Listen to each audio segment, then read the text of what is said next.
Dun, dun, dun. Hello, YouTube. Hoping I didn't get a false start on this one like I did on the other one. So, welcome to, I guess, what is the second live stream. So today this is going to be a bit of a photo workshop with Dr. Sebastian Echeverri. Sebastian Echeverri is an arachnologist who studies primarily jumping spiders and some tarantula stuff as well, and a photographer. So he is here with us today. We just did the live stream about the candy stripe spider with Catherine Scott and Sean McCann, and how you can contribute to that project via iNaturalist. And now Sebastian's going to take us through how do we get good images for iNaturalist, and what are the kinds of things that we're going to want to have in that image. Maybe what different features do we want to capture, what's the relevant stuff, and how do we actually use the equipment we already have to get these quality images. So with that said, I am going to introduce Dr. Sebastian Echeverri. Hello, Sebastian. So for those of us just joining us, that's Sebastian there, and on the top left we have Catherine Scott, and down at the bottom we have Sean McCann. So we are all in on this one. Good to see you. Thank you so much for joining us.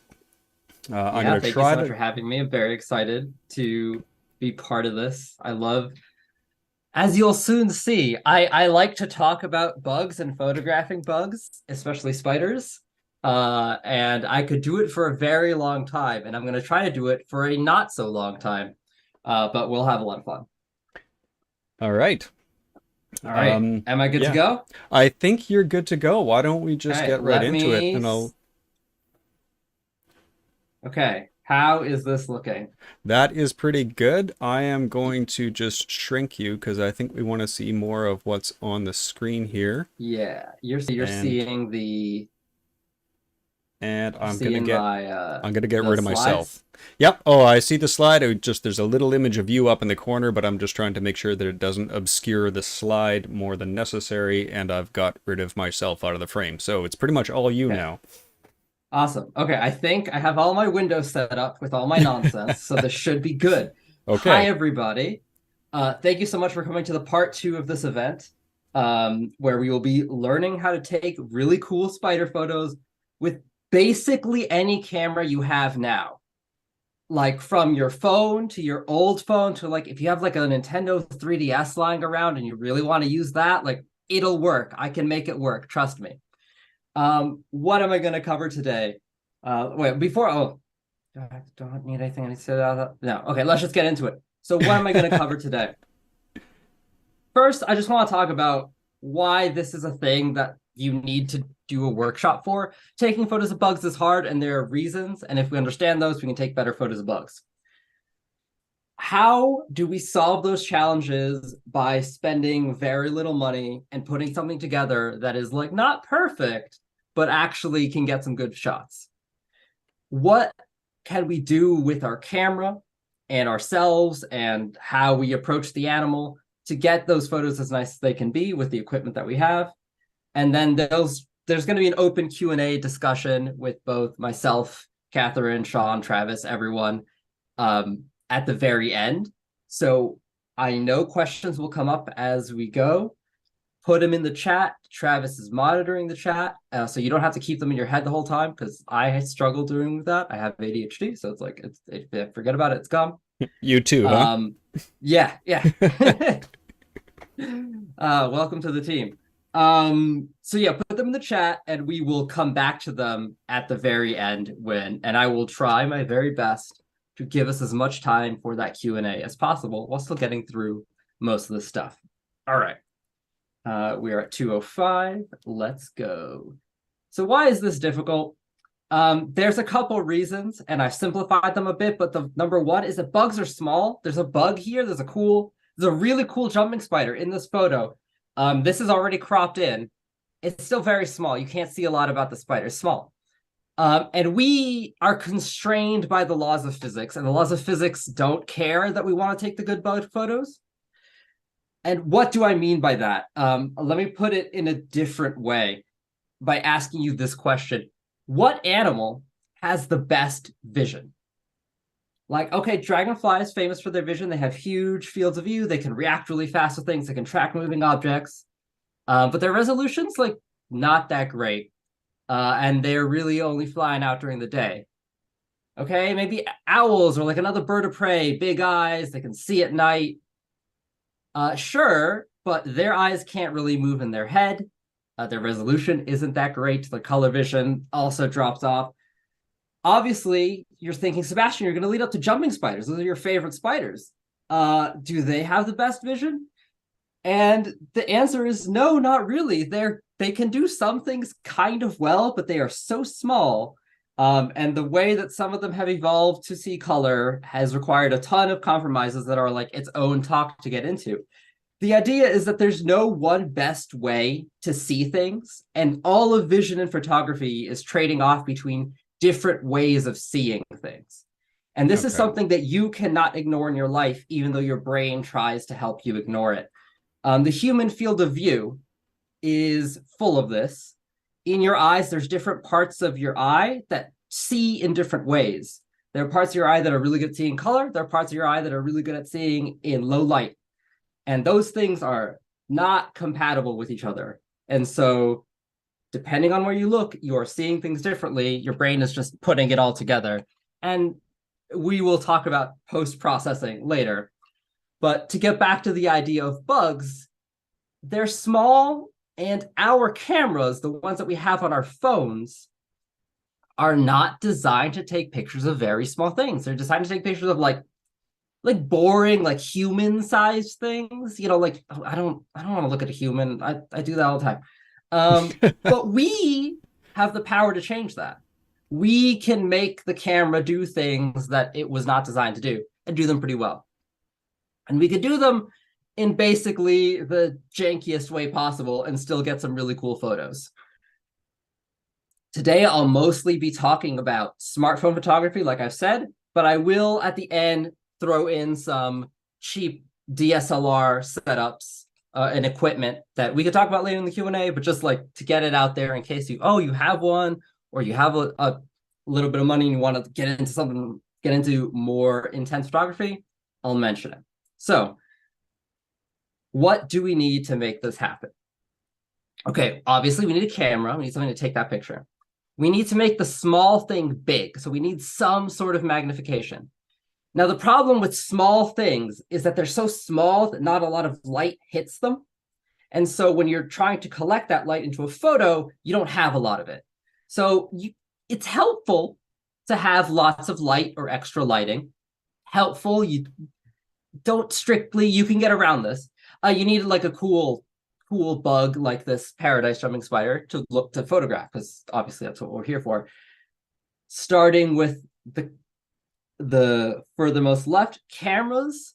Everyone these days has a phone of some sort, and even if your phone is over a decade old, you can make it take good pictures of bugs. These are all old phones, some that I don't even have anymore because they were so old that I tossed them, and some that I have that I still use as demo phones for photography because they still take great photos. And there's some things that smartphones actually do pretty well compared to bigger, bulkier cameras. So we've got our camera. Basically anything you have will work. You can do tablets. I've done this with like my webcam, with my laptop's webcam. And that's because the most important step is magnification. Except for the largest bugs, except for things like when you get to like tarantula or like giant vinegaroon size, this is a model, it's not real. When you get something this big where it's like hand sized, you can get away with no magnification. Almost every bug that you'll see in the majority of animal life on Earth is smaller than that. And so we're going to need some sort of magnification. Here's that same photo from before, fully pulled out. I think this is actually at a 2x digital zoom. So we still got a ways to go. There's two sort of varieties of magnification that you can put on your phone. They are going to be little lenses that clip on to the side of your phone. And there's like I've noticed there's like two like strains of them. Some of which are older, and the sort of better ones are more common nowadays. The first of these like thin, flat lenses where they are very shallow from the side, and they're almost always a 10x magnification. And the other ones are what I like to call the big honkin' lens, where this thing is, it's an object. It's a noticeable object. And they each have their own trade-offs. The thin flat ones, usually like 4 to 12 magnification, they tend to be cheaper. The prices are getting a lot more similar these days. They are lighter, obviously, because they're smaller. You have to be really, really close to what you're seeing. And this is the biggest difference between the two. Sometimes this means you will actually get a bigger image on the camera because you have to be so close. But you're going to run into some issues as well. Big honkin' lens, usually 10 to 15x magnification. They're all at around $40 are the ones that I've seen. They're bulkier, but you do not have to be as close to the animal. And that is going to come in handy. Now, I want to just run through the sort of different brands that you'll see starting out. This is sort of the options available. The simplest one is Easy Macro, which is just it's a rubber band with an acrylic lens on it. And you can see if I just like put this up to my webcam and then hold my finger in front of it. I mean, this is pretty shoddily attached right now, but you can see it's zoomed up to my finger. I was going to make you a little bit bigger there on the screen so people could see it. But you know what? We'll get to the phone demo later, and then I'll run through the three of them. Okay. This is what I started out with, and it's cheap. It's fun. It's literally a little rubber band thing. You can carry it around anywhere, and use it on basically anything because of the form factor. If you go on Amazon and you just search like your phone number, your phone model, and basically macro lens, you will get a ton of different options. And these are all going to usually fall into that thin flat lens category. Some have attachments on top and wide angle settings and like weird, effects lenses also, but there's a ton of these. The trick sometimes is getting them to fit on your phone, to attach to where your camera is on your phone, because different cameras are going to be in different places. And so there's a little bit of shopping around that you have to do with these ones. The reason that I like the big honkin' lenses is because they come with big old clips that really fit over the side of most camera cases, thin camera cases. And you can get them, some of them even have adjustable lens position. So you can get them on, if you have one, you can use it over for different phones over and over. Now, if you want to throw money at the problem, and like any problem, you can throw money at it. There is Moment, which is the like super high-end brand, where they have special cases where the lenses actually screw in and are locked in right against your camera. Everyone that I've, the sort of vague reviews, I've never actually used one, are that they're very nice quality lenses. They are very expensive. And we don't need expensive. We don't need maybe even to buy things, because the reality is there's a secret third option, which is just literally anything that magnifies and like some tape. This is the MacGyver option. This is the MacGyver option. And the thing about macro photography is that the spirit of MacGyver lives in macro. The spirit of just like make it just barely work. Like if anyone here gets into studying evolution, you will see that life is held together by duct tape that is just like, it just barely does the thing it needs to do well enough to survive. And that is what macro photography is like. That's like the essence of it. And so this right here is a legitimate option to take photos of animals. Like literally grab a magnifier, tape it to your phone. You will be fine. How does this perform compared to the actual paid options? Well, here we go. On the left, this is a slightly oldish iPhone, uncropped. So the left image this is just my test Phidippus. And yes, you can pin jumping spiders. It's just a pain in the butt to get them to pose right, but you can do it. This is my test Phidippus. This is with nothing. This is with the easy macro lens. And then with my preferred, or the one that I've been using the most, big honkin' apexel 10x magnification lens. So that is from nothing all the way to $40 on the right. And now let's go to just tape. This is with a jeweler's loop taped to the lens. And then this is with me literally just holding a magnifier. And you'll notice on that one, there's like a blue light. That's just because I had the flashlight part of the magnifier on. And you can see you're still getting a lot of detail on that spider. Mm-hmm. There's some effects from what lens you're doing, right? There's differences, but each of these photos, especially the magnifier one, even with the weird lighting, we could work with that. We could turn that lighting off and do other stuff with it. Each of these photos, one could be great for identification, but you can also quickly edit them into something that like looks really pretty too. Right. The thing about camera lenses is cameras are really different. They're always changing. So even using the same lens on different phones, you'll get slightly different effects, slightly different warping, slightly different magnification. And that's just part of the thing. Everything's going to be, every eye sees a little differently, so on and so forth. Mm-hmm. Now, that's magnification. Lighting is the next thing to talk about. And there aren't really that many great options for phones. And that can actually totally be okay. It is easy when you have a phone and you're approaching a tiny animal to shadow it, to just like completely cover the light around it, especially with a thin lens where you have to get right up close.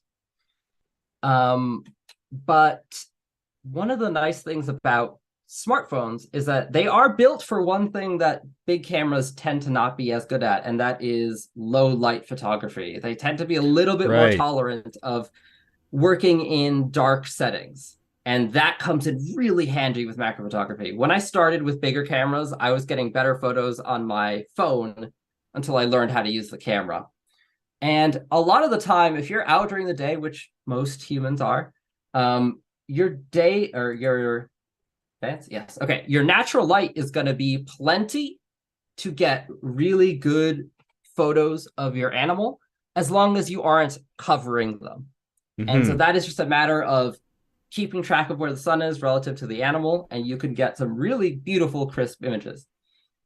You can supplement light with like a flashlight or a headlamp. The phone's flash is not going to do it here. There's a lot of reasons. You could probably cobble together a solution that makes it work, but not worth getting into. And that will give you some more light on the image if you're in a dark place. So there's an animal in like a recess. It could be better than not having the light at all. Try to keep it not too close to the animal, because you're going to get really harsh light that is going to basically make it hard to see anything but the very one side of the surface. There are external lights for these phones. One of the lenses I suggest actually comes with one. I am skeptical of these. They don't seem that great, but hey, you could try it out.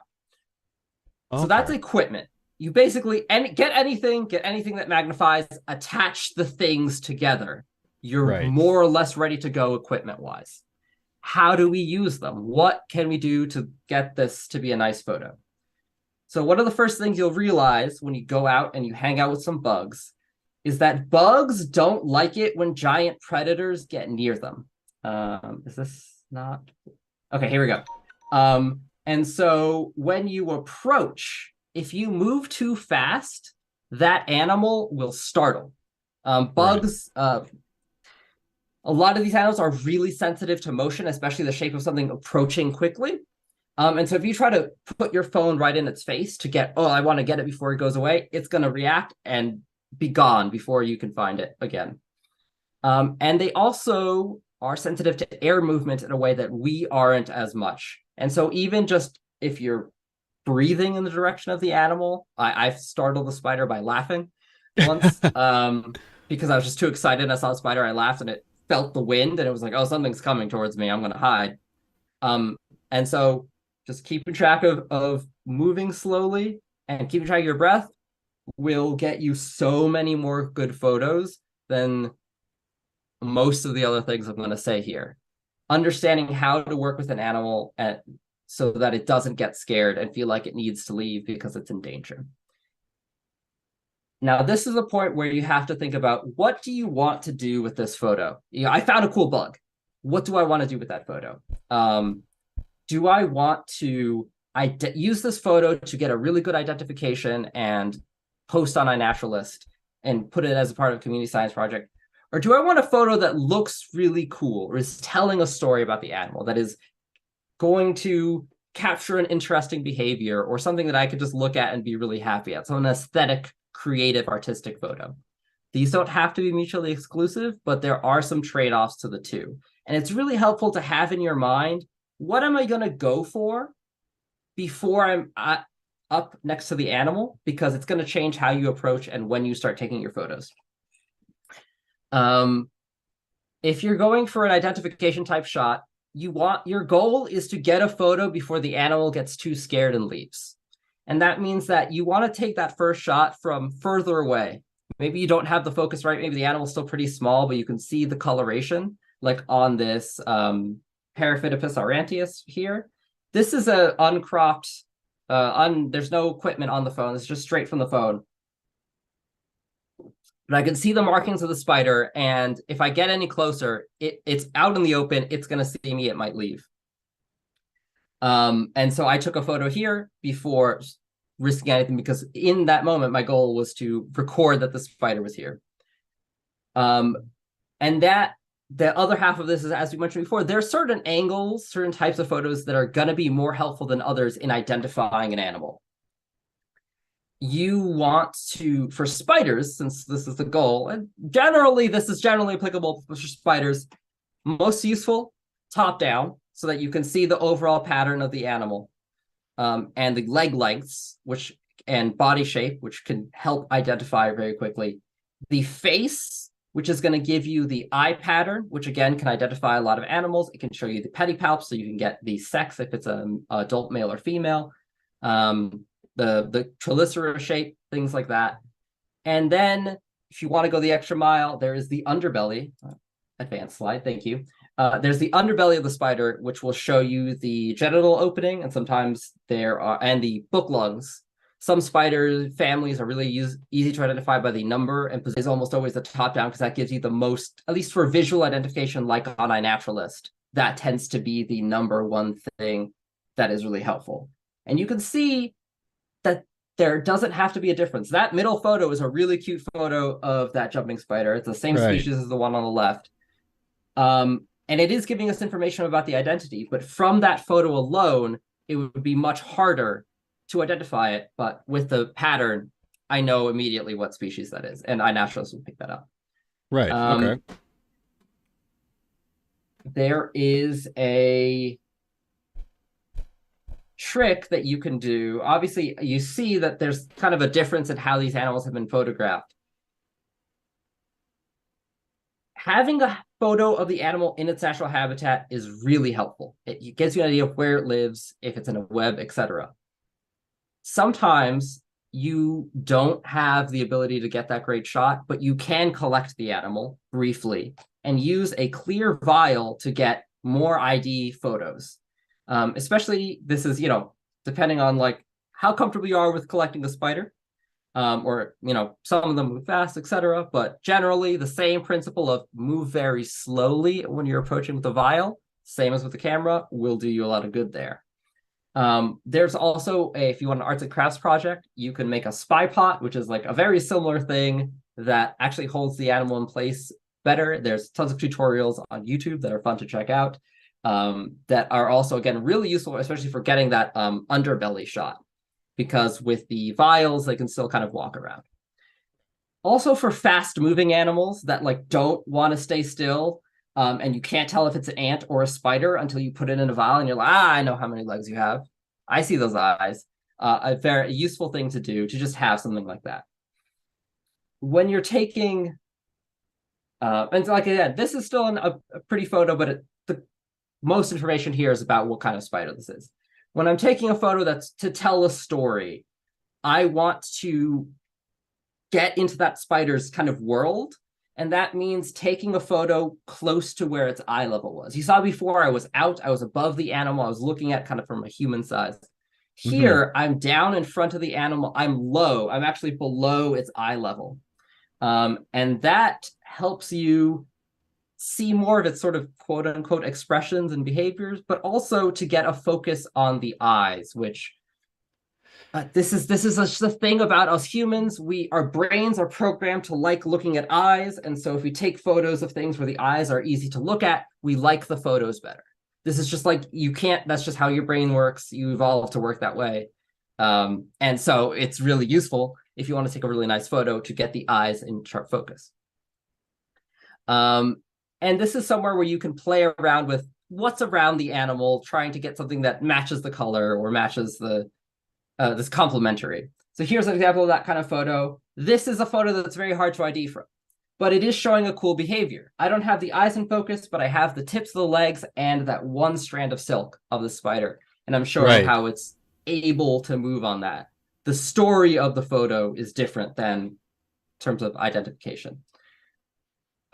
I've talked so little, and it's already almost 2:30. I know. I'm gonna speed up. There's so much to cover. This is what always happens. I have too much to say. I'm gonna speed up. All right, so let's go through some brief things. You can take photos of the same individual from different angles to get different colors in the background. And this has to do with how you are interacting with where the animal is. One of the big things you're going to notice is that it's easy to get images that are shaky. Wind, and if you're like me and your hands are a little shaky, you're gonna notice it a lot more with a phone camera. You can have grips on your phone, little like rings or something that'll help you hold on to it with one hand better. And then you can, if you have a big phone, because all phones these days are huge, you could use that other hand to stabilize the rest of the image. So I call this bridging. You basically want to form a stable bridge with one hand between your phone and where the animal is. And so you can see here, I'm using a finger to brace my phone against the tree trunk where the animal is. Oh, so yeah, if we're moving, we're sort of moving in tandem.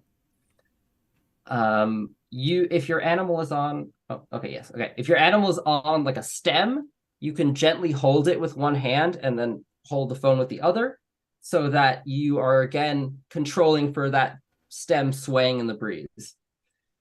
You can take that a little further and put an animal on a piece of bark or a leaf or something that you are holding physically, giving you more control, which is, again, this animal was on a little reed. And so I was able to move it back and forth to get these two different, very different feeling photos. Right. You'll notice some of these photos are kind of out of focus, and that is because finding the focus is one of the hardest things you're going to do. Yes. But the nice things about digital cameras is that photos are cheap. You just got to pay memory size, and these things don't take up that much memory. So you can use multiple photos and just shotgun it. Use burst modes on phones, which take a bunch of photos in sequence. As you gently move that camera closer or further from your subject to hunt for that focus, and then you just pick the one that you want and save that photo. And ta-da, I was able to get this really cool bark louse that mimics sort of the wings of a jumping spider. It's very convincing in real life, because at the distance that you see it, they blend together, and they'll hold the wings perpendicular to you if they notice that you're there. Really cool behavior. Now, Sebastian, you're saying there's burst mode. What if I take a lot of photos? What if I take like 24 or more photos in a second without having to hold down the thing, and it just does it? That's called a video, and that works basically the same way. There's some functional differences. Photos are gonna come out a little bit differently, but you can use the same technique, because in, say, a 10-second video, you have a lot of chances to get that animal in focus, even while it's moving. And so if you go in a program later and scrub through and take a screenshot, you can get some really nice photos of an animal that was not holding still, did not want to sit around to be photographed, and yet nice photos, definitely identifiable, and you can capture the different parts of its behavior as it goes. I started when I was doing this, my very first macro thing with the easy macro thing, I was doing almost all video because I found it so hard to take a good photo, but I could take a video where I could get a lot of screenshots, or even just watching the video, I could see what was going on a lot better than trying to take this is like a 2011 phone, so it was not great at it. But the video still worked a lot better. And so you can see, you can get cool stuff, little details, mites on this larger harvester. Your general advice for this is that you want to aim for higher frame rate. You want this thing to be taking more photos per second. So if you can adjust your settings, prioritize 60 FPS, more so than getting a 4K video. Right. Usually that's going to help you, and move gently. There, some phones have a default app that lets you take screenshots, but VLC is free, and you can use that to frame by frame and just pick the one that looks the best. Yes, I've used VLC to do that. Yeah. It's really, really helpful. I was, for the longest time, I didn't realize they had a phone app, but they do. So you don't even have to import to your computer. You can do it all on your phone, and get these really nice shots that are, again, this jumping spider's male here would not have sat still for that. He was looking for a female. But I was still able to get enough that I can see all the features, even if they're not in perfect focus. This is an old camera at like a slow frame rate. On a newer camera, you can get much better images. I'm going to briefly talk about editing, so that we can wrap up and like get into the Q&A. Right. So there's a lot of issues that you run into. I talked about you get lots of shadows. We saw the distortion that happened earlier. There's vignetting where you can see the actual edges of the lens through there. If you crop that photo and adjust a little bit of the light levels, and we can get into what this means and even looks like. I can demo it on my phone and stream it to you at the end. I just want to get through the content. You can get something that brings out a lot more of the detail of the animal without altering too much of the content of the photo. Really easy just on your phone. Like I said, shadows are often the hardest thing for me. Just boosting the shadow helps me get a lot more detail out of the parts of my animal. There are a variety of free applications on both operating systems that do this. Even the Google Photos default app is like not bad. I don't think it does raw photo, but it's like legitimately not bad for light touch-ups. And I do want to emphasize light touch-ups. Don't, especially with if you're just shooting normally, you're taking JPEGs. And so small changes will look okay. Big changes will look really weird. And so just keep that in mind. You want to make small changes to the photos. You could play with those sliders and see what happens, but generally making small changes is what's going to be best. Right. Focus most on the light settings, like the brightness, shadow, white level, dark level. Mm-hmm. It's tempting to hit that saturation button. Do not use the saturation button. It's very tempting. If you use like any automatic settings, it will try to give you like a more saturated photo because our brains like that. Right. But you will be changing the apparent color of the animal potentially a lot, in a way that could be really confusing and misrepresenting of what it actually is. Mm-hmm. Brief photography ethics chat. We're photographers. We are handling animals that are tiny, that are delicate, and the most important thing is that they get out of it okay. Right. So that is more important than you getting a good photo. Number one.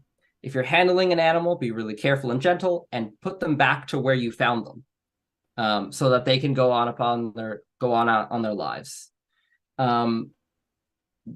Posing and manipulating photos are really common in macro photography. I'm sure people have seen them where it's like a snail riding a frog and it'll show up on a bunch of sites. These are posed things where the animals are often like really unethically treated to make them be in a situation that they don't want to be and that they would never be in nature. Mm-hmm. And that causes a lot of issues that I don't fully have the time to get into in this. There are some great articles about unethical macro photography. If you research that, you can read some really great things. Nicky Bay is a photographer that has a great thing on his website about this. Okay. Just trust me. Gotta write And down that if you're name. using someone's, oh, go ahead. I just said I gotta write down that name. Yes, Nicky Bay Okay. he's one of the okay. If you want to see the most cobbled together nonsense to take a photo that takes one of the best photos you've ever seen, Nicky Bay. Okay. He has like it's like this long contraption off his camera, and it shouldn't work. I don't know how it works, but it's incredible. Again, that's an aside. Credit people's photos when you use them. Right. This is something that as you do it, you'll realize you're putting a bit of you into each photo you take. And so be considerate of that of other people out there. Mm-hmm. And I think we're wrapping up. Here's a nice photo of a arachnologist that I took, great. This is with a phone. It's a nice lens. This is a beautiful, arachnologist. Who is this? This is Hirsutes, but with the red face. But I did mention that we could go further beyond. I did mention that I was going to mention DSLR stuff. Right. Because you can take this to the next level. Mm-hmm.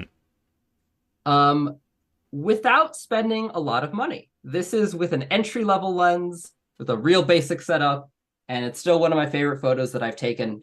This is no flash, just in the natural light. One of my favorite photos I've taken of a spider.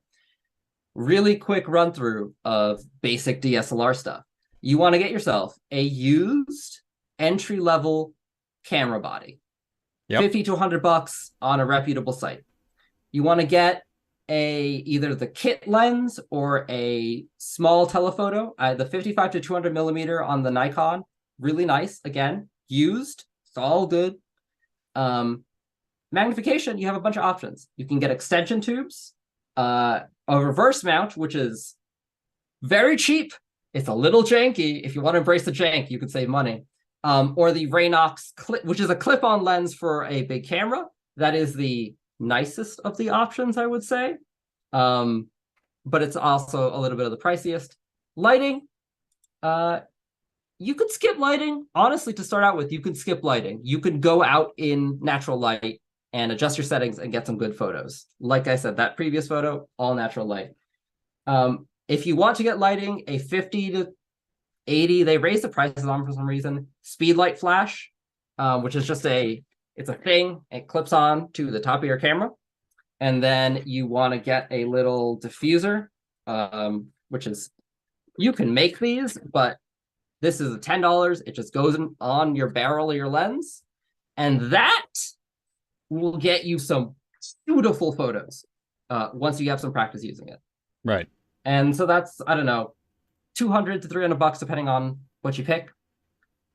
But even if you do this, always get something for your phone and put it with whatever bag where you go when you're traveling, because carrying a DSLR is annoying. Carrying your phone is obligatory. And so if you have just a little clip-on lens in your pocket, you will see and photograph way, way, way more animals. And I take way more photos with my phone than I do with my camera on average, because I don't take my camera everywhere. Right. Okay, and that, 10 minutes over, but that is the thing. That is the thing. You can find me on all the internet places, spiderdaynight.live.card.co or just spiderdaynight.live.com. That'll also link you out. I have a YouTube channel with some stuff. I'm on the various collapsing forms of social media until we find a good one.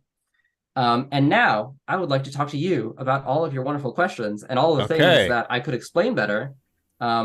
Some things that I didn't mention that we could do. I have a phone that will stream to my computer, so I can show you how some of these things work and look with some animals. I can talk to you about like manual settings in phones, because you can enable those in phones and what those mean. What these numbers mean, which ones are where you want to set them to. What I sort of did, because I didn't really talk about my own journey, or just anything that you want to talk about. This is for you. And so now I will finally shut up and hand it over to you, the people. I did write down a couple of questions. Why don't you end the screen share there, and then we'll all be on the page again here. There we go. There we go. I'm gonna pop it up. Sweet. And oh, whoops, not that. There we go. For some reason, my camera is frozen, and I don't know why. Oh, you are frozen. I thought you were just like very stoic. Yeah, no, I could not. Travis is not really into this. I could not see myself because I wasn't. I didn't want to switch screens to actually see what my camera was seeing. I am not sure why my camera has done this. It may be. I'm gonna try something.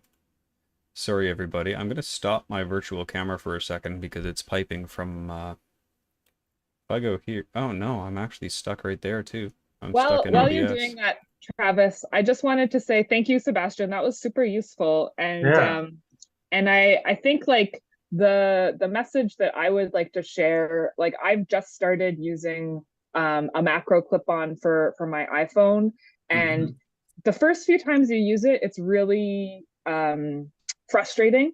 Like it's hard to get used to.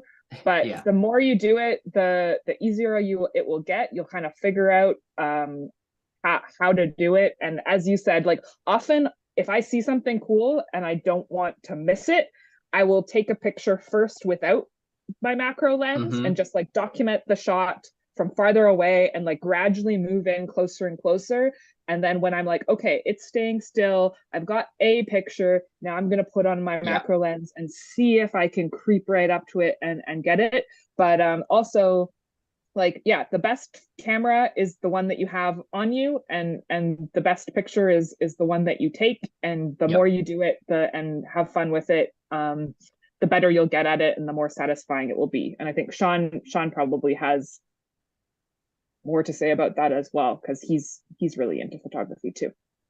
I mean, I don't have a lot of practice with phone photography. I find it quite difficult because I carry two phones and I don't want to get them rubbing together and wrecking each other if I had I think handles can really help though. Nancy Morelli often talked about that. If you get the little thing you can hold your finger on, then your thumb is free to adjust settings as need be or adjust focus point. Yeah. I actually have I have two cases for this phone, and the one that I've been using the most is this one that has a built-in little ring thing. Because like you said, you just get a little bit more stability. I used to be able to one-hand it when phones were smaller, and now it's just not an option. You need some sort of additional security. I mean, I can take photos without it, but I often end up having to use both hands on the phone when I want to use potentially that hand to stabilize vegetation. Move stuff around. Yeah, exactly. If there are questions, I know I saw someone asking a couple of people about settings in smartphone apps. So what I can do is stream from my phone to here, and I can walk you through taking a photo both with automatic settings and then with playing around with the settings. Until if we like someone else monitoring the chat for specific questions. I know I saw some people being like, I want to know how to do the manual settings or the maybe before we get there. I don't know what Travis's status is, but one question. I'm still here. Okay. I just my camera has frozen. It's even frozen in OBS. So I did try kind of disconnecting and reconnecting the camera, but I might be just sort of stuck. I can kind of keep trying in the background here, but I'm just going to get rid of this still image of myself. But I am still here. I am still on the call. Okay. There was one question in the chat, maybe before we do the live thing, Sebastian, that was about kind of like dealing with difficulties in the field in terms of terrain and maybe biting insects and like just, dealing with the trouble that comes with trying to get images. Thank you so much for mentioning that, because that is something that I didn't really appreciate getting started. Both the physical issues and the sensory issues and the like accessibility issues. So I am autistic. Sometimes like sounds and feelings are like really frustrating. And so when I'm out and I'm going somewhere where I know there's going to be a lot of flying bugs and things, you saw in some of those photos I was wearing like I'm wearing like a long sleeve thing just to keep stuff off of my skin. That's what's helpful for me. There are hats that you can get to like cover your face, or like the side with like flaps.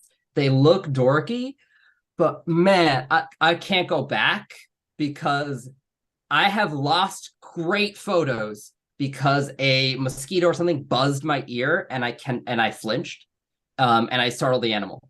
And so then I was like, well, I'd rather get the cool shot than look a little dorky. And that's, so being mindful of your clothing. You don't need to look a certain way, just wear what is comfortable for you, and like be honest with what is comfortable for you, because it took me a long time to do that, because not everyone else did.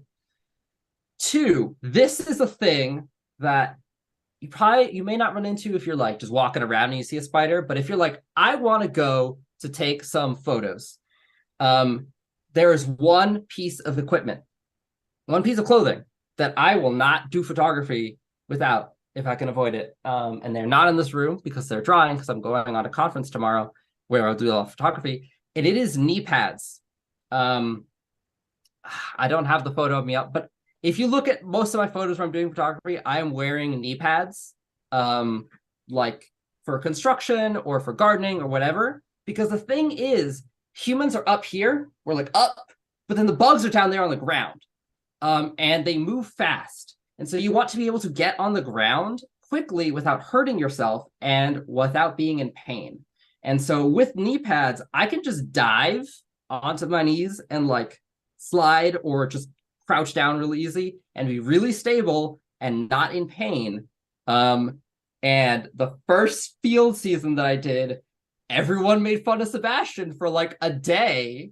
And then the next day they're like, oh man, because their knees were all cut up because we'd been crawling around looking for spiders.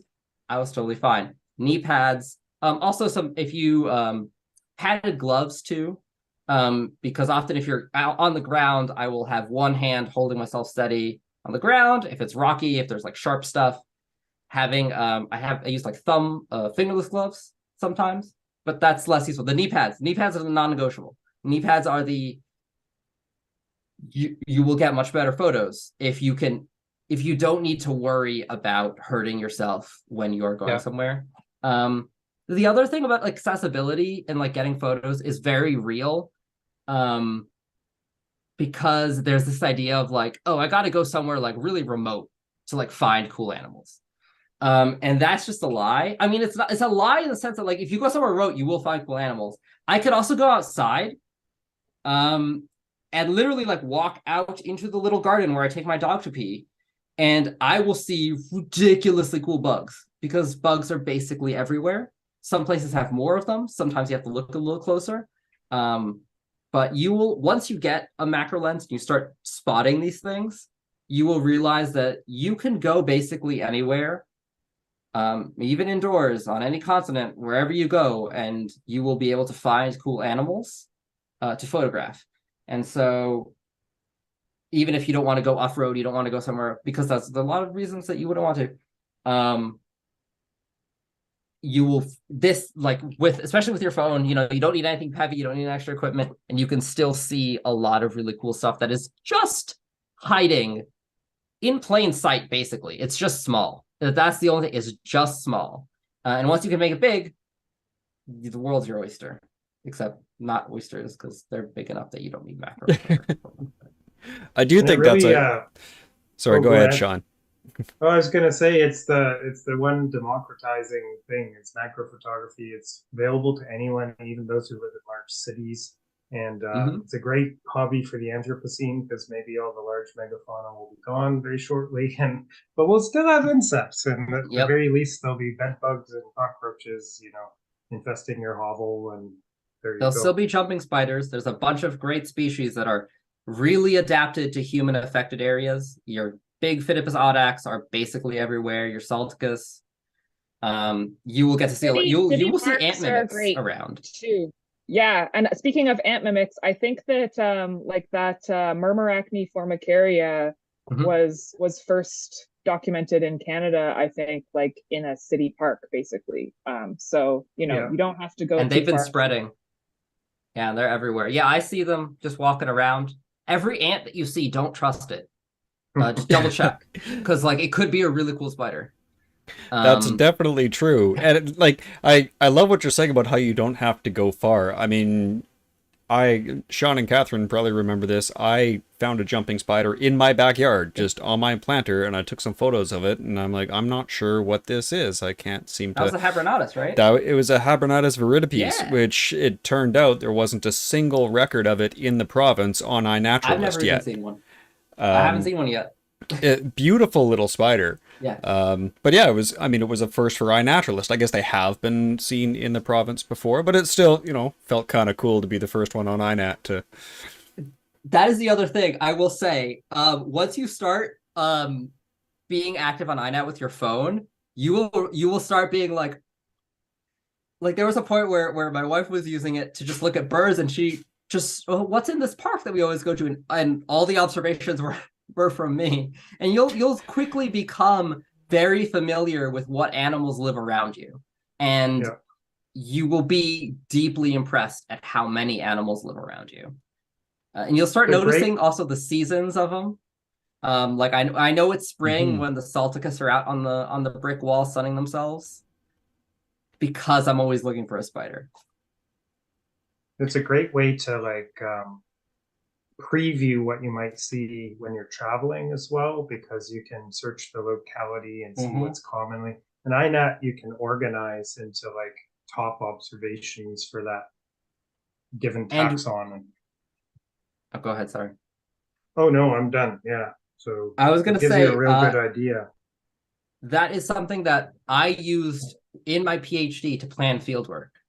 Is where are the spiders that I'm looking for most often seen? Because if they're seen on iNat in good numbers, that means it's going to be easy to find them. And I use it to make a little field guide for our team. Like, okay, what are the things that we might see that we can identify? Where can we go that we know that this animal has at least been here once before? There's the right habitat. And whenever I'm traveling, like you said, I kind of do a little, what should I keep an eye out for? Who's around? Who can I look for? And it's always really fun to see, like, to find one of those jumping spiders that you like kind of had in your mind. For me, I'm always looking for the jumpers.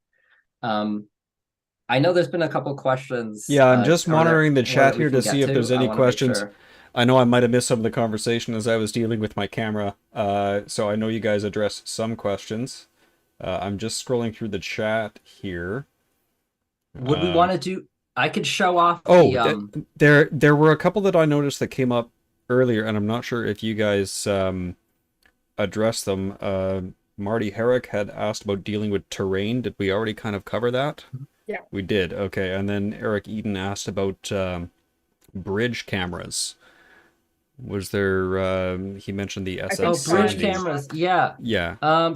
So bridge cameras are... kind of I have like the not really a bridge camera, but something that'll give you the idea. Basically, it's a compact digital camera that doesn't have a changeable lens usually.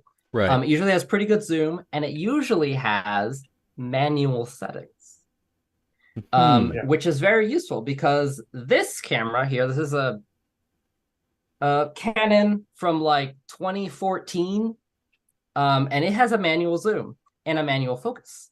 And that means I can set that focus to pretty close and actually get, again, I don't have the photo ready, but you can take macro. There's like a whole definition of like what is true. You can take a close-up photo of a bug that looks really cool with these cameras, setting the focus manually to as close as possible, and then just moving the camera. Sometimes even the automatic, the macro mode on it will do pretty well. The other thing that you can do is the other way that I did is before I had any sort of macro equipment is zoom all the way out and take a photo from a bit further, from the closest that you can that is further away with a full zoom out, and you can still get a cool photo of a bug. It won't be huge on the screen, but it'll be a cool photo of a bug that's nice and focused. That is still totally enjoyable and a lot of fun, even if like it's not properly hugely magnified. It's still a great photo. That's what I did with. I have some old photos of that I rediscovered recently. Sean Right. has a whole workshop on this. Yeah. Oh, yeah, Okay. I mean, yeah, he does. The bridge cameras are great, especially the popular ones, especially ones that have a flash hot shoe is really wonderful. Mhm. Or the ability to put a filter on, because if it's got filter threads, you can clip on a Raynox, Like a Raynox, and then yeah. a Raynox diopter and get really, really close.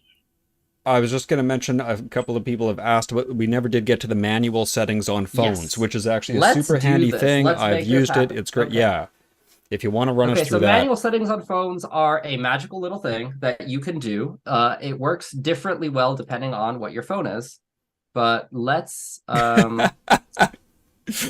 let us hop over. So I have a thing that's going to let me stream my phone if I just screen share my screen copy and I share it.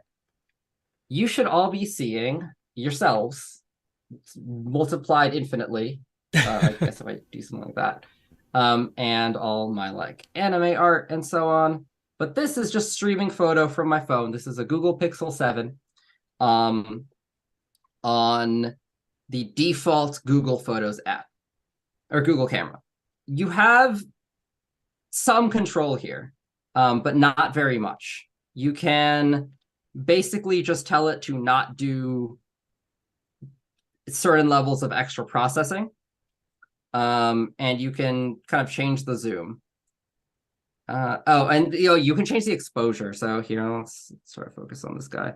You see it's kind of dark. I can kind of brighten it up and do a little bit.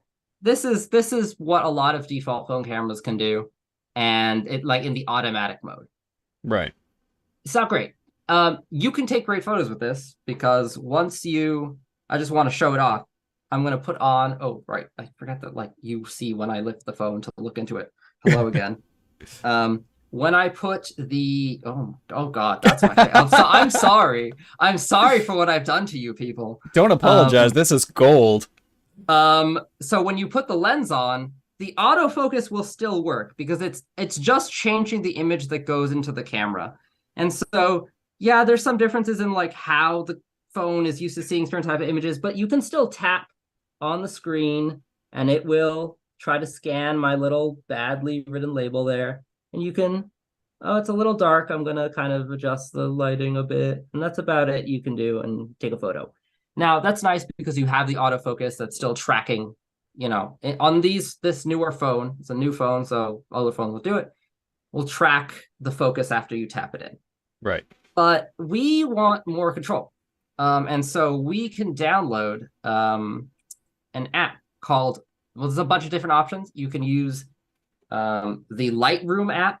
I'll show you that one because that one's a really common one. So you see my anime wallpaper. If you plug for Land of the Lustrous, go read Land of the Lustrous. It's a great manga. I won't get into that now, but it's there. If we open up Lightroom, this is freeware, so you can get it for free. There's some paid options, but the cool thing is you can take photos with it. And then here in the bottom left, there is an automatic. This is close to what your Google camera does with some different post-processing or pre-processing. Pro mode. This is going to be a lot more settings. So here in the bottom left, we have SS, ISO, and white balance. And then this one is the focus. So shutter speed is how long the camera stays open to let in light. Mm-hmm. Now, the thing is, a lot of the time on phones, this phone does a pretty good job of it, but you generally want that number to be higher than the phone may want it to be because higher, I mean, you want the shutter to close in a very small amount of time, which is equal to a smaller fraction or a bigger number in the denominator. All these camera words have a lot of different terminology that I had like 5 slides on that it's not worth getting into. And so you can set it to, I like to do, on my DSLR, I'm usually at 1/200 or 1 over anything higher than that. And then you see when I've changed this, it's changing the ISO. The ISO is how sensitive the camera is to light. So how easily it will detect light. You can make it to very sensitive, where you can see in really little light, but it's going to be really noisy and grainy, or you can make it very insensitive, where the image will come out very nice if there's enough light. Otherwise, it'll be too dark. But one thing that you can do is, let's double tap this to put it back to auto. You can, starting out, just changing the shutter speed so that you have that locked in and leaving the ISO automatic will get you some cool things that you wouldn't be able to capture. Because if I go up to say like 1/1000, there's chances that I can stop wing beats, depending on how fast that wing beat is of an animal. And so you'll see that my ISO number is really high. It's because I'm in a dark area. I can add some light here. And it will, once I adjust this, hopefully come down. I just noticed on my Lightroom app that it allows focus peaking, which is a great focusing tool. Oh, does it do it on mine? Because my other one does. Oh, hey, maybe this does. Yeah, so focus you'll peaking, it highlights the area that's in focus with a nice colored outline. Yeah, mine does not, but the other app that I was about to show does, which is why I wanted to show it. But as you can see, taking off the automatic means that things can get a little when one setting gets off track and the other one doesn't. In general, I like to, like I said, set a slightly higher. I'm doing that. So here I can just have the manual focus. I can set it to as close as possible and then just move the camera to focus the spider without even having a lens here. And the main thing I will want to recommend is, change your shutter speed, try putting that higher, and that will help you get the small movements of animals a lot better. The reason that you don't want to have the shutter speed on max, Nicola, is that, I'll show you what happens when you put it on max. You're only allowing light in for such a brief amount of time that your image is so dark that anything that you take is going to basically be, you know how when it's like nighttime and you can barely see and you're like, I think that's where the edge of the table is, but it's all kind of like staticky. That's what you're going to see as soon as I'm on a delay here. Oh, yeah, I'm on a big delay on the... Huh? Are you... Oh, yeah, there it is. Yeah, okay, so the camera stream is on a delay. I apologize for that. It's going to be like that. Probably because it's camera streaming to a thing that's streaming to a thing. Right, yeah, there's a lot going on here. The other thing that I wanted to show you is... Let's see if there's another thing here. Yeah, I guess in terms of settings, try shutter speed 1 over, and I'll try with a real animal here. Shutter speed 1/200 or 250, and then whatever ISO looks good for that. So we can go find our friendly neighborhood amblypygid, throw on a lens here. And this thing won't move very much, so the shutter speed won't make much of a difference. But actually, this is a good example to show off the focus peaking. So my Lightroom app doesn't have focus peaking. Not all phones will have this. Older phones, I noticed, didn't have this. But my newer one does. And if I go to a different app called Open Camera, that is a completely free app on Android that is just completely... it's a really basic looking application that, set the ISO to auto for now, has a lot of features to it. Okay, we are slowly, the delay is horrible, people. I apologize for the delay.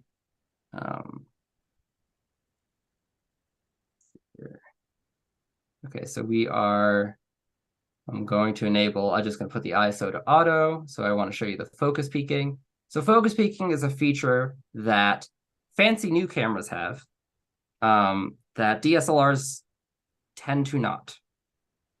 So I have this on manual focus right now. And you're seeing those black and white stripes. That's telling me that that image is like too bright. And now, as I try to focus, Oh, right. I have the lens on. That's why it's not focusing close. Okay, you see here, there's little blue dots that's happening as I slide this back and forth. It looks like the feed from the camera just froze up. The feed from the camera froze. Yeah, I see that. Yeah. Let me restart my application, and maybe that'll Okay. clear some things. I apologize. This is a. It worked well in the test, and then I think it's been doing it for long enough that it is upset at me for making it commit these crimes on the on my bandwidth. Okay. So now we're back to my home screen. I will open up open camera. Now, okay, the delay is gone. Let perfect. me share it. Because it's not currently sharing, is it? Not yet, no. Okay, here we go. There we go. All right, so I'm sharing this. All right, so what are we seeing here? We're seeing a lot of controls. The most important things to notice are on the left, I have a focus. When I slide it, it zooms in and out digitally to like help me find the focus. Now we're seeing little blue dots. You can make that any color dot you want. Those dots tell me that the camera has detected that that part of the image is in focus, which is really helpful for trying to get, okay, we're gonna see, lens sliding issues. We're gonna get you centered there and then see if we can still get that into the enclosure with the animal. Okay, so right here is my whip spider, and you can see, I can now tell, it's gonna focus, okay, where that animal is in focus and where it is not, which is a thing that is very frustrating that your normal camera app doesn't do because it has the capability to do it. But now it takes a lot of the guesswork out of finding what I'm looking for. And I can still do all the other adjustments. I can still do, oh, there he goes. I can still do, for example, here's my ISO settings. I should come up in a second. We're on a delay again. Oh, okay. Yeah, we're on a delay again. The antler pigeon's gonna like walk away in like a couple seconds. But you have all the same things that I see before. Right. I'll stop trying to show it because clearly the delay is being an issue. Those I was just going to say, those manual settings, I mean, they are super handy. This focus peaking that you're talking about, just in case it's relevant for anybody, I have found that on my, I have an old Galaxy Note 8, and I found the actual Samsung camera app that comes with it actually does have that feature if you go into pro mode. That's great. So Samsung did a good job of it for those with Samsungs. The other scenario that I find these manual settings are super, super helpful in is when your subject is backlit. Yeah, a lot of the time you're taking a photo of a spider that's, you know, underneath a railing post or something like that, and the background's really bright. A lot of the time the camera can't figure out what you want it to do. So if you go to the manual settings, you can blow out that background and get the detail in your spider. So that's another handy case where those manual settings come in handy. Yeah, I wish the stream had worked better so I could kind of show you in kind of real time how those work. Right. But the takeaway I would say is the general macro photography setting ideology is set your shutter speed to something decently fast because animals move quickly and your hand shakes. That's usually going to be 1/200 or higher. If you want to freeze faster movements, try going higher to 1/500. Flying animals, you can get them. Usually 1/1000 is where you can at least stop the body. And, you know, if it's a hoverfly or something, you can get some good cool stuff. Right.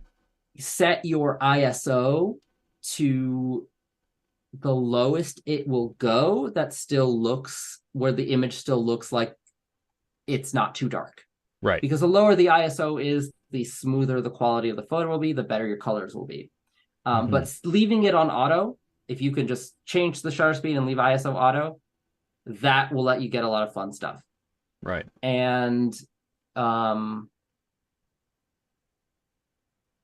what was the other one? Oh, aperture. You can't adjust the aperture on your phone on like 99% of phones.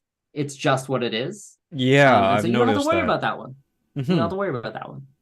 But if you have a camera, you want to do something like Stop that. down Actually, the really depends aperture. on what you're doing. Yeah.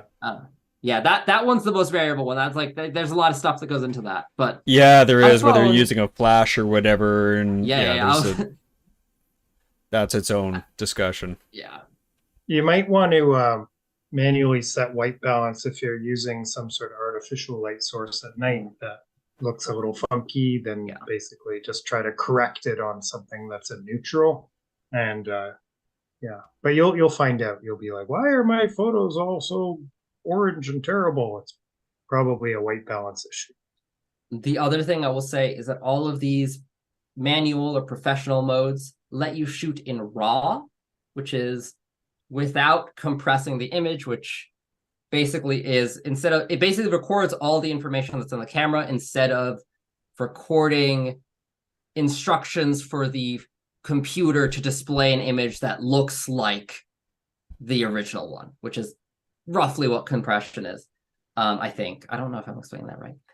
But basically, if you save it to a RAW, you'll have slightly bigger file sizes, but say you can make a lot more edits. Like white balance, for example, you can really adjust it in a program. Oh, and my headphones just died. So give me a second. Yeah, basically a raw image takes, like basically each pixel of a digital camera is comprised of 3 pixels that each have a colored lens, a red, green, and blue over it. And when you bake that down into a JPEG, those are blended together, so you get an average red, green, and blue value, which to us is a single color. But a raw image retains all 3 of those pixels that made up that JPEG as separate, so all the channels can be adjusted to make a final JPEG, and so you have infinite control over the white balance of the image. Oh, I can't hear Sean, or I can't hear Sebastian now. Yeah, Sebastian is. Oh, I muted myself because I was gonna make an infinite feedback loop. When you shoot RAW, the thing that you will see, you will take a photo and you'll be like, this doesn't look great. And the reason is that it hasn't had any edits done to it. When you take a photo with a JPEG, a lot of the cameras, especially your default cameras, will do some just behind the scenes without you asking to it. Some little things, little tweaks, little processing, little stuff to make it look much better, or what it thinks is better. But then that means that you can't go back and change stuff. Yeah. So with a raw photo, sometimes you'll get like it'll look darker or it'll look, but then you put it in Lightroom or you put it in Darkroom or anything else that can edit a raw file, and you can make it look way better than if you start. There's a lot you can do with raw images in, I mean, especially desktop software, right? When you get into that. Even on the phones, the Lightroom phone app is pretty good. Like the main limitation is like you're on a phone screen, but it has basically all the same all the same sliders and everything.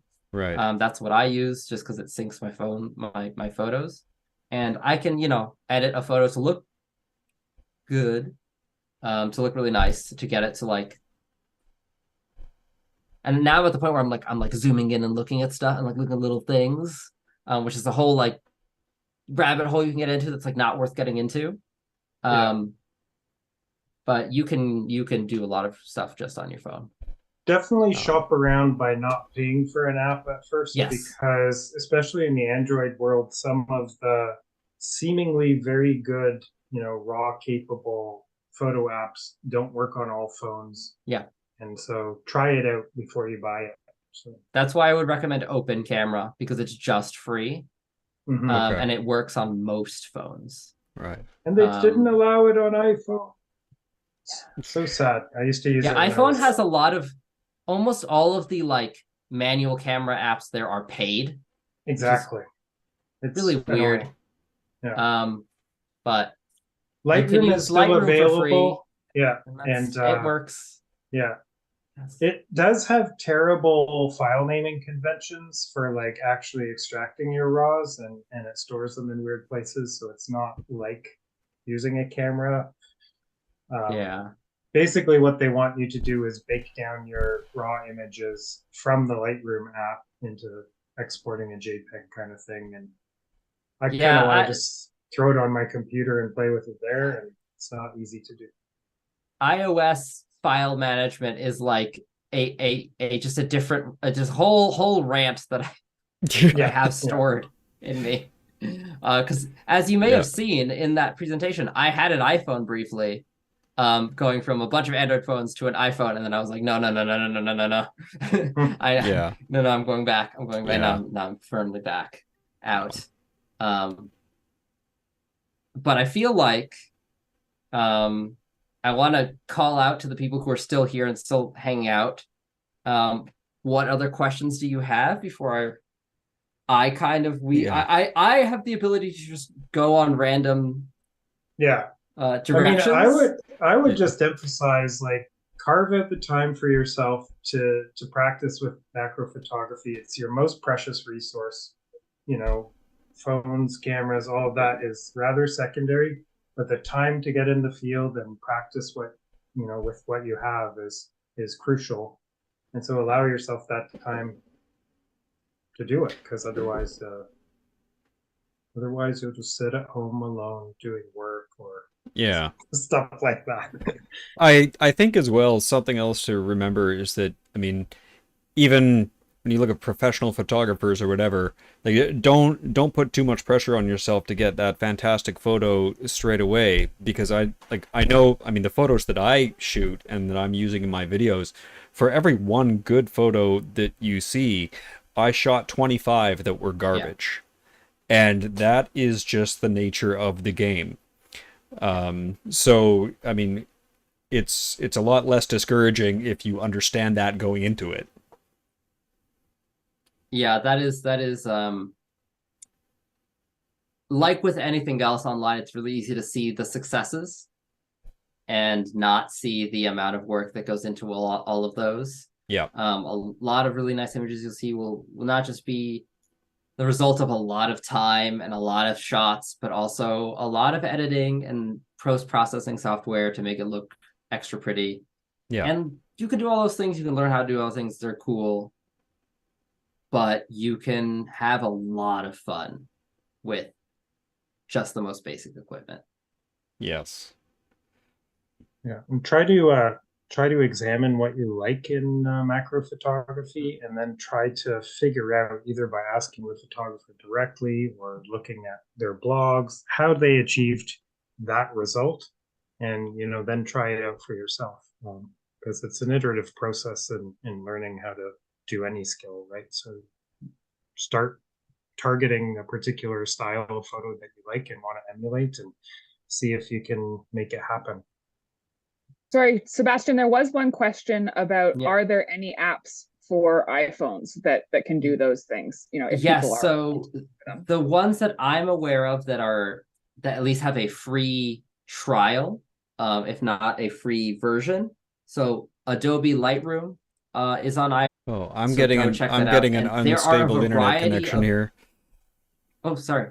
Sorry, Did my pause out for a second. I think you might have. I think that problem might be at my end. My internet connection apparently was a little bit unstable there for a second.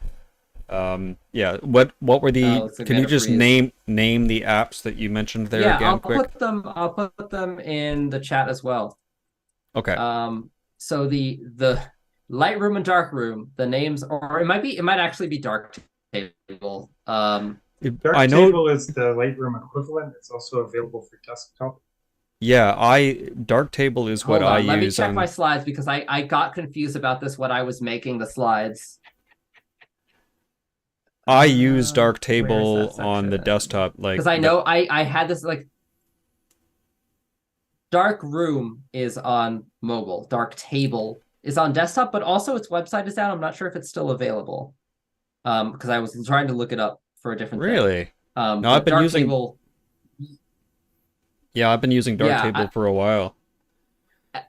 I tried going to darktable.org and it like does not load, so I don't know what their deal is, but Interesting. Okay. if you're on a computer, there is a free app or free or one-time purchase called Raw Therapy. Raw Therapy. And that has a goofy name, but it will do a lot of the same basic editing functions that Lightroom will do, that Darkroom will do. And it is either free or a one-time purchase. I do not remember at the moment. That is for, I believe, PC and Mac, but maybe just PC. But those are the iOS apps that I'm aware of, Lightroom, Darkroom. There's a variety of manual camera apps. Unfortunately, they are all, vast majority of them are paid. Some of them are like just a few dollars, which is like, okay. Some of them are like a subscription, Right. which is less okay with me for like a camera app. But at least a few of them have free trials and you can try it out and see if it's something that you like. Right. That's just sort of the nature of the iOS app ecosystem. There's like less free stuff. Okay. Well, I think it's probably about time to wrap this up. I know, Sebastian, you had some other things to do today, so I have to finish making another photo workshop and then pack for a conference where I'm giving that workshop, where I leave for my flight in like, I don't know, less than 24 hours. All right. Well, good luck with that. I think we managed to get to most of the questions and stuff here. So thank you to everybody who joined, and Sean and Catherine and Sebastian. This was a lot of fun to do. And I hope it was helpful both for your research. I hope it was helpful to the viewers to learn how to do some of this. So yeah, I think we're going to have to call it here. Yeah. And thanks so much for hosting this, Travis. It was really fun. Yeah, seriously. It was really fun. I really enjoyed doing this. People, you can contact us on the internet, and someone was saying how they felt like a newcomer to the spider world and that this was comforting. And I just wanted to reiterate that we're very welcoming. I have always found the sort of spider/bug community online to be super welcoming and supportive and a fun place to be. So, get in touch with us and, join your local Facebook groups, natural history groups in person or online. There's all kinds of kind of opportunities to connect with people like us. Yeah. Do you guys want to plug like your websites and stuff? I guess you did you do that before in the previous thing and I just forgot? We'll make sure it goes in the comments. Okay. I'm Katarina on all the things, and my website is Spider Bites. Sean is iVictor. Your Spider Day Night. Travis is here on YouTube. Yeah. Yeah, well, I'll probably edit all these descriptions to add in some of this stuff. So, it Spider Bites? Okay. It's Spider Bites, one word, but bites with a Y. Yeah, okay, that's what I thought. Okay. Yeah. Oh, but it's .org. It's .org. I forgot it's a .org. Yes. Okay. All right. Well, I think I will end the stream. So thank you, everybody. And perhaps we'll do something similar again sometime. Good. See ya. All right. Bye, everybody.